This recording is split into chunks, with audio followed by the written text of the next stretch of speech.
What's goody? Hey man, so last time y'all saw a video from me, I was doing three NBA teams whose stock I am buying heading into the 26-27 season. And I think that was a good video. I did like the teams we talked about a little bit, but I think this is one where I feel a lot more strongly than I did in that last video, where I had a bit of confidence in the teams that I was buying stock in. For some of them, I think it's obvious they'll be better, like the Wizards, but in here, I don't think it's quite as obvious, and I don't necessarily believe that a lot of other people are talking about these teams, not necessarily like negatively, but like are being as critical of these teams as I am.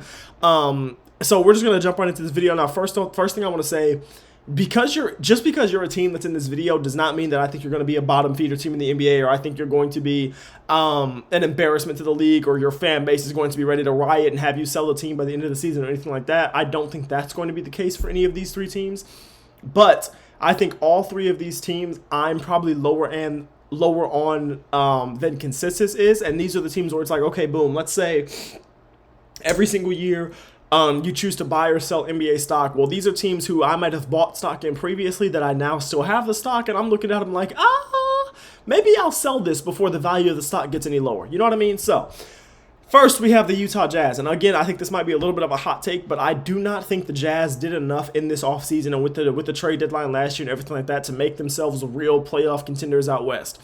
I thought the amount of picks that they traded for Jaren Jackson Jr. was wild. I think it was 3 or 4 picks. And while those picks probably aren't going to end up being like top of the lottery type picks, or a Cam Boozer, Cooper Flag, AJ DeBonsa, Darren Peterson type pick, a pick is still a pick. Getting first round picks is still something that you desperately need, and to have 3 or 4 less for a guy like a Jaren Jackson when you're not a team that already had the players around him to make him, you know what I mean? Like, if you're going to trade 3 or 4 picks for a Jaren Jackson, I expect Jaren Jackson to be the last piece on your team. Like, that's something you do when you have a roster, you feel confident in the roster, and you're just like, damn, we're one piece away, we're one player away from really being the contender or the team that we really want to be. That's when you say, okay, boom, go all in. When I talk about that, I think of, look at what the Rams just did with Myles Garrett and Trent McDuffie, right? You say, boom, these are some holes on our team, these are things we need to get better, and even with the Myles Garrett thing, it's not a hole on your team, but you're saying this is a year where we want to go all in. You know how you prove it? It's by going out there and you trade a whole bunch of players, you trade a whole bunch of stuff for a guy like a Jaren. You know what I mean? And that's just not what I think that they did. I think they traded those 3 first-round picks, and now I'm looking at it as like Jaren Jackson Jr. should be your best player, and I don't think Jaren Jackson Jr. is good enough, is the type of player, is the archetype of player to be the best player on a team that is a real playoff or championship contender. And I thought they made the team considerably worse with the Walker Kessler trade as well. I didn't think they really got anything in return as good as Walker Kessler is. I don't remember what picks they got, but I don't think they got anything crazy from that. But like I said, don't get me wrong. I mean, the Utah Jazz, if you're a Utah Jazz fan, your starting lineup is far better this season than it was last season. And I do genuinely believe that the Jazz are a real play-in contender. But I just feel like when you trade as much as you did to get a Jaren Jackson Jr., you kind of expect to be more than a play-in team. You know what I mean? Like, I feel like I felt like this with the Magic too, when they traded so many picks for Desmond Bane, or the Knicks when they traded so many picks for Mikal Bridges. Is like, for the Knicks, it worked out for them. They won a championship. Mikal Bridges was a very important piece to that team. But you see what I'm saying, though? They had a Jalen Brunson. They ended up trading for Cat. They already had an OG Anunoby. They said, boom, we need this one more guy. That's why they traded all those picks for Mikal Bridges. In the time and up until they won the championship, I didn't think it was worth it, but a championship cures all, so that means nothing now. But when we're talking about the Orlando Magic trading for a Desmond Bane, right? I looked at that trade, and I'm like, okay, boom, Desmond Bane is a guy y'all need. He's a guy that's going to make you better. He provides things you want him to provide for you. He provides things that you desperately need. But you traded 4 first-round picks for a guy who's not going to be your 1A guy, and a guy who's not going to be that last piece on your team. You know what I mean? Like, yes, trading for Desmond Bane, in theory, was supposed to make the Magic better, and I don't think without Desmond Bane, they take the Detroit Pistons to 7 last season. I don't think that happens, right? Boom. But at the same time, if I am trading 4 first-round picks for a guy, and that guy is a guy that I'm expecting to be my 3rd best player, that means I should be on a team, or I should have a team around that guy to where I think, boom, championship contender once we add this guy. Whereas I don't think the Jazz are like that when they traded for Jaren Jackson. I didn't think the Grizzlies were, or I didn't think the Magic were like that when they traded for Desmond Bane. You know what I mean? I'm just a guy that's a little bit against trading my entire future for a guy unless that guy is going to be the last piece on a team that I really, really believe can make a championship. because, you got the names of Lauri Markkanen, Jaren, Keontae George, you drafted Darren Peterson, and all of that sounds really good. But I really do wonder about how that's going to look on court because, okay, when we think about Keontae George, right, he's a guy that just had the best year of his career, but he's clearly not a Chris Paul, Steve Nash, playmaking type of guard. He's not a John Stockton. And now, don't get me wrong, there's nothing wrong with that. Be your own player. I'm not trying to tell him to be any of those players. But I'm pointing out that he's not like that type of player. So he's not your average point guard. He's not the type of guy you think of when you think of a point guard. You might think of him more as a combo guard or even as just a two guard or just as a score first point guard.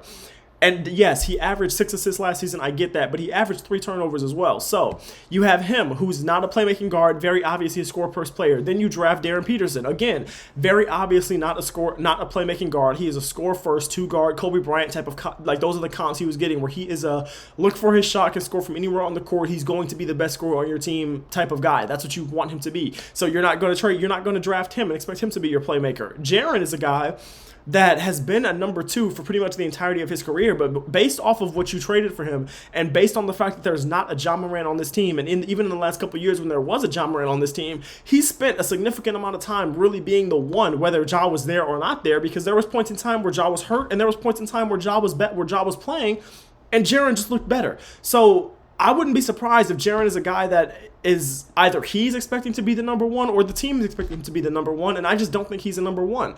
But based on that trade, I feel like they kind of almost, unless they're going to treat Darren Peterson as that one, I feel like you kind of almost have to make Jaren Jackson Jr.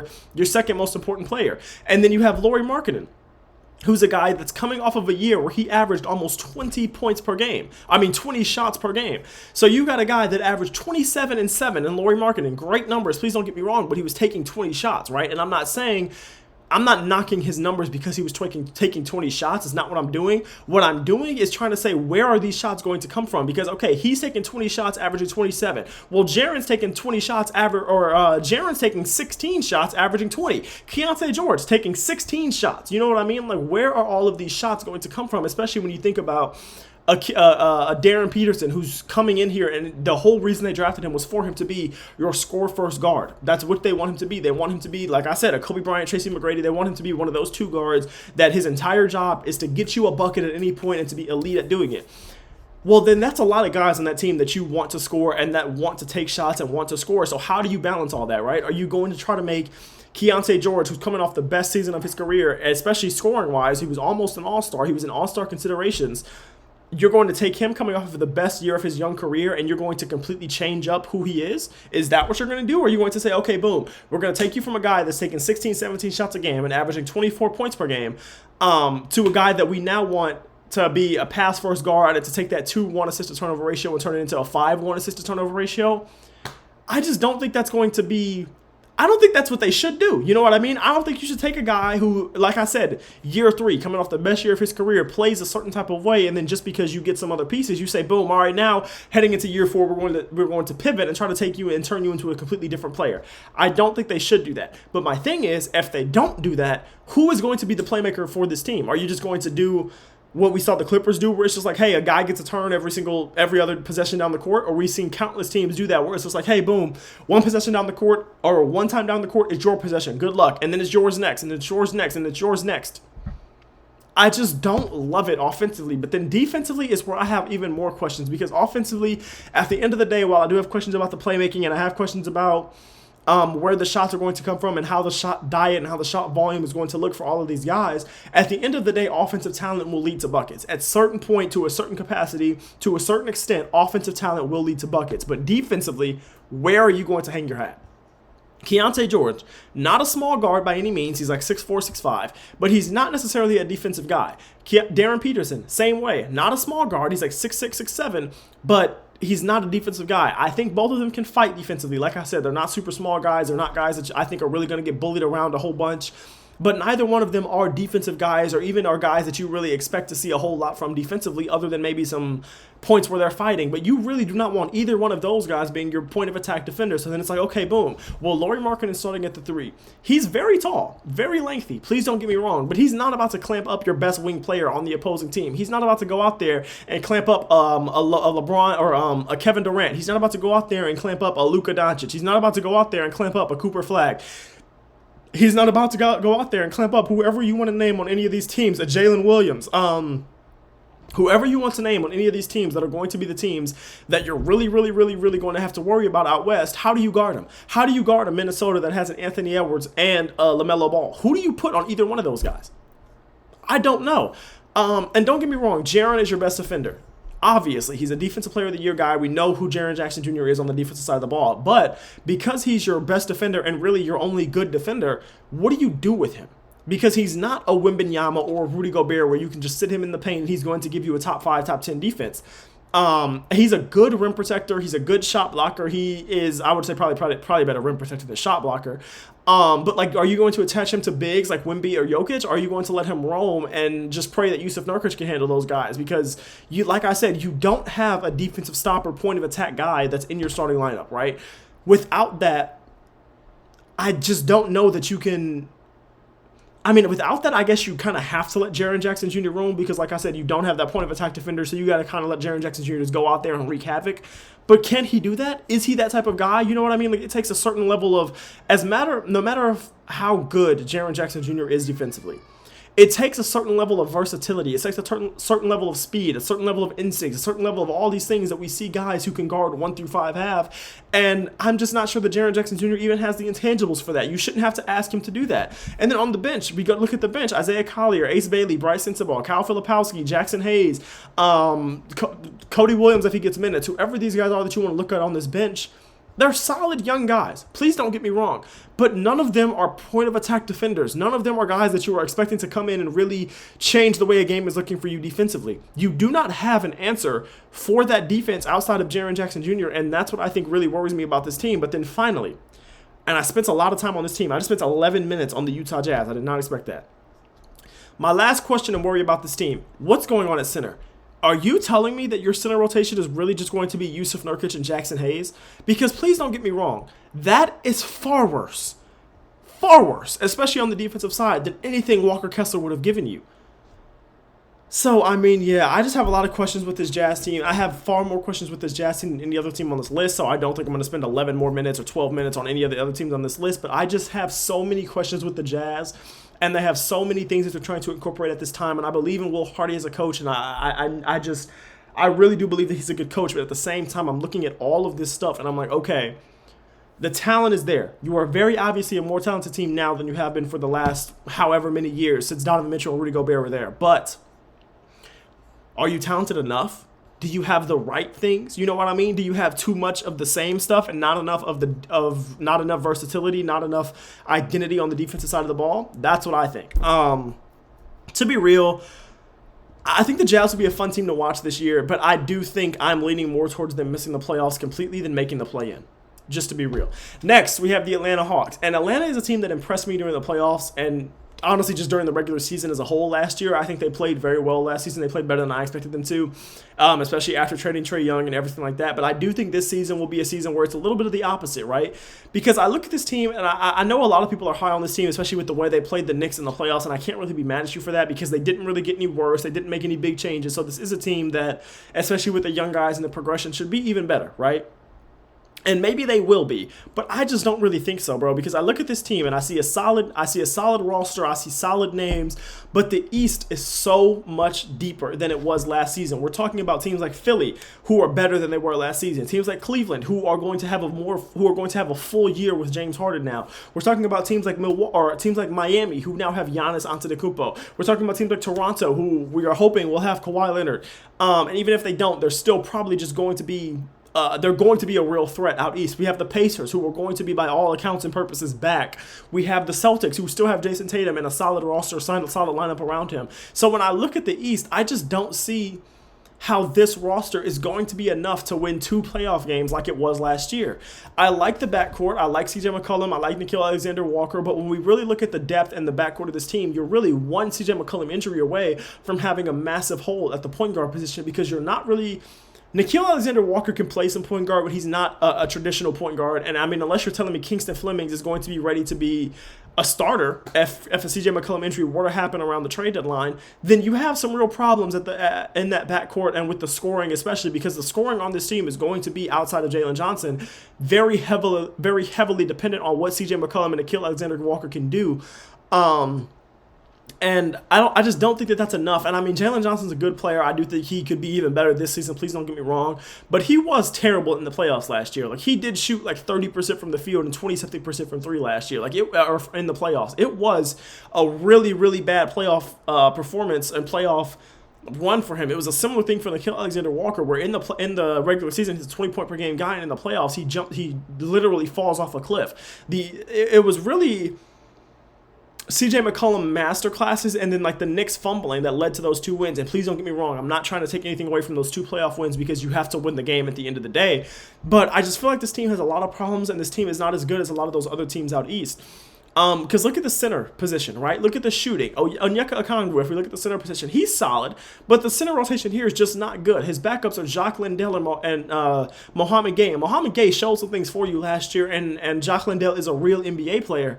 But when we're looking at center rotations around the Eastern Conference and just around the league, this is not a good one. This is not one that I really think is going to be able to compete with the other ones around the league, and especially when I'm looking at the backups of like a Jalen Johnson and everything like that, and I'm like, man, I'm not seeing a whole lot that's really going to come in there and give Jalen Johnson a real break, or give Onyeka Okongwu a real break, or anything like that. So that really is what worries me. And then we look at the shooting, right? CJ McCollum can shoot. Nickeil Alexander-Walker can shoot. Jalen Johnson is an okay shooter, like a 35% guy, not bad, right? And there are some times that Lu Dort can make you pay for leaving him wide open, but that's the thing. No matter what, you're going to have a guy on this court at all times, whether it's Lu Dort, Dyson Daniels, one of them is going to be left open at all times. So where is the consistent shooting going to come from on this team, especially if we're talking about catch and shoot? Unless Lu Dort's going to have a year like he had 2 years ago where he was a 40% shooter from three, where is the shooting, especially the catch and shoot, going to come from these guys, especially when a CJ McCollum or a Nickeil Alexander-Walker is not in the game anymore? I just don't know. And then my last real worry with the Hawks, and I don't think this is like a super valid worry, but I do think it's something that we have to bring up, because it could realistically happen, but I doubt it. I want to preface this by saying I doubt this comes true. But what if Nickeil Alexander-Walker just isn't as good as he was last year? What if that year was the anomaly year? Because when we go and we look at Nickeil Alexander-Walker's career, right, this is a guy that's been in the league since COVID, since 2019. So he's scored above double digits in his career 3 years in a row. That was 2020. Oh no, 2 years in a row. It was 2021 and then 2022. After that, he was never a double-digit scorer again. And then last year, he goes, and don't get me wrong, he's getting more shots in Atlanta than he was ever getting in Minnesota. But he goes and is a 20-point-per-game scorer. I mean, don't get me wrong, it was impressive, but it is the outlier season. Now, I will say the reason I don't think this will happen is because Nickeil Alexander-Walker is the guy that I think a lot of people saw potential in. It was just his role. I think Nickeil Alexander-Walker is also like a young enough player to where that could have just been him coming out of his shell and really coming into who he will be for the rest of his career as an NBA player. So I do not think he will regress to the mean, but he could. We're looking at a guy that has 120-point scoring year in his career, and then the rest of that is only 2 other double-digit scoring seasons. Yeah, I would be a little crazy to sit here and tell you that it's not possible that he goes back to the mean and that he's back to looking like a 6-man rather than a starting shooting guard in this league. I can't sit here and tell you that that's impossible. Like I said, man, not like I said, but I think the Hawks will be a tough team, and I do think there will be a team that nobody really wants to see. You know what I mean? Like, it's not going to be like, oh, yeah, we have the Hawks, easy win. Because I do think this team still has enough talent offensively that they will be a good team, and I think the defense with that front court will be solid. But I just think the ceiling is a lot lower than it was last year, where last year we saw them win 2 playoff games and really have a chance to win that series against New York, where now I'm looking at this and I'm like, yeah, maybe the play-in. You know what I mean? That's just not great. It's just the far fall from last season. Number 3, the last team that I am selling my stock in is the Denver Nuggets. Now, I want to make myself clearer with this team than with any other team, because I do not want to get clickbaited, or I do not want to get clipped and then somebody's trying to sit here and lie. I do not think the Nuggets will be a team that misses the playoffs. I do not think the Nuggets will be a team that is a play-in team or anything like that. Please do not misconstrue me. Please, don't get me wrong. Nikola Jokic is at very worst the 2nd or 3rd best player in the world. At very worst. So please do not sit here and think that I'm trying to tell you that this man and his team are going to be terrible next year. But before last season, I had them, and I think most people had them as like a consensus top 2, top 3 team out west, and I think most people thought they were a clear contender. I don't see that anymore, man, because now I think this team is much more likely to be a first-round exit for the 2nd year in a row than to be a team that goes to the conference finals and puts up a real fight against a Minnesota, a San Antonio, or an OKC. to be real.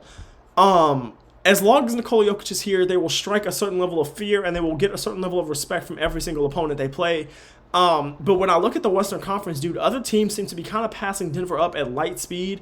Because when you look at them, right, they won the championship a couple years ago. And when they won the championship, that team consisted of guys like, it was the same core three. It was Jamal Murray, it was Aaron Gordon, it was Nikola Jokic. Cool. But they also had role players that were elite, especially on the defensive side of the ball, where you have a KCP, who is one of the best role players, especially for championship teams, that you could possibly have. Like, his archetype is like the most perfect archetype of a role player you can have if you're going to be a championship contending team. Bruce Brown was a similar thing. He came in and was like a Gary Payton on the Warriors. You know what I mean? Like, he came in and just like, whatever you needed him to do, he was there to do it. There was even times where he was out there banging threes. Like, it did not make any sense what Bruce Brown was doing during that finals run. And then there was other contributors like Reggie Jackson, DeAndre Jordan, Jeff Green, and you still had MPJ, who was lighting up the league during that season, who was one of the best shooters, especially with his fearlessness and his volume in the league.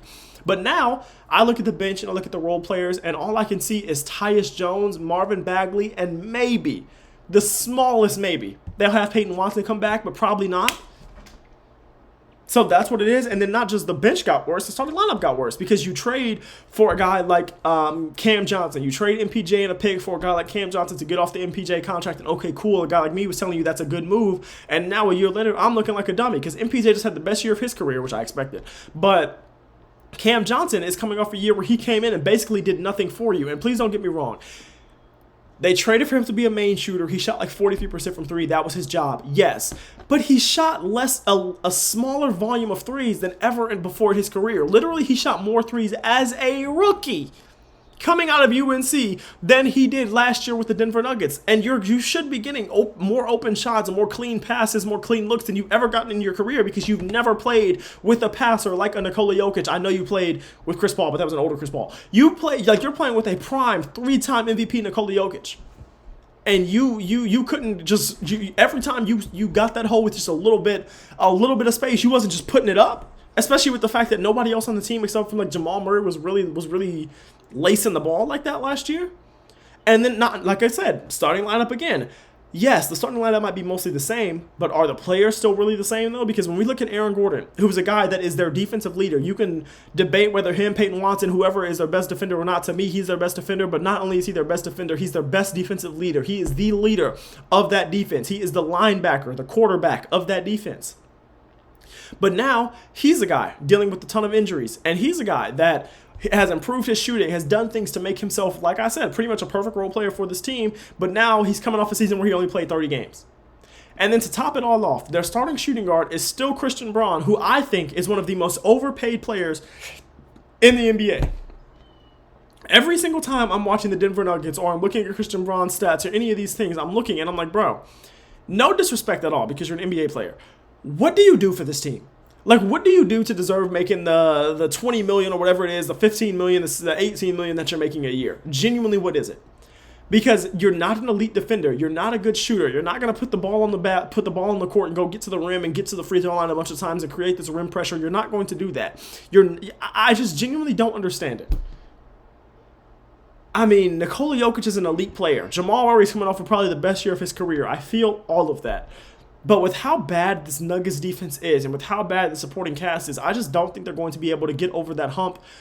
Not over the hump, they won a championship, but I just don't think they're going to be able to really find themselves in the same tier of teams like the Minnesota Timberwolves, the OKC Thunder, the San Antonio Spurs. I could even see the Houston Rockets being better than like a tier better than the Denver Nuggets this year. It wouldn't surprise me if the Luka Doncic-led LA Lakers looked just as good, if not better, than the Denver Nuggets this year. And that's with Luka. Maybe even Luka has a worse supporting cast than Jokic does. But I think the defensive infrastructure around him is just a little bit better. That I could see that team even being better than the Nuggets this year, bro. And like I said, bro, I'm not thinking the Nuggets are going to miss the playoffs or anything like that. But if you have any Nuggets stock like I still do, I would look into selling it. Because trust me when I tell you, I don't think this is going to be a storybook, beautiful, Nikola Jokic overcomes all and has 2018 LeBron level season for the Nuggets. I don't think that's what's going to happen. So listen, man, I love y'all. I appreciate y'all. Thank you for watching as always. Please don't forget to like, comment, and subscribe. Let me know what y'all thought about this video. Let me know if y'all agreed or disagreed with what I was yip-yapping about. And yeah, man, please don't forget to keep God first no matter what. Please remember Jesus loves you and so do I. All right. Peace out.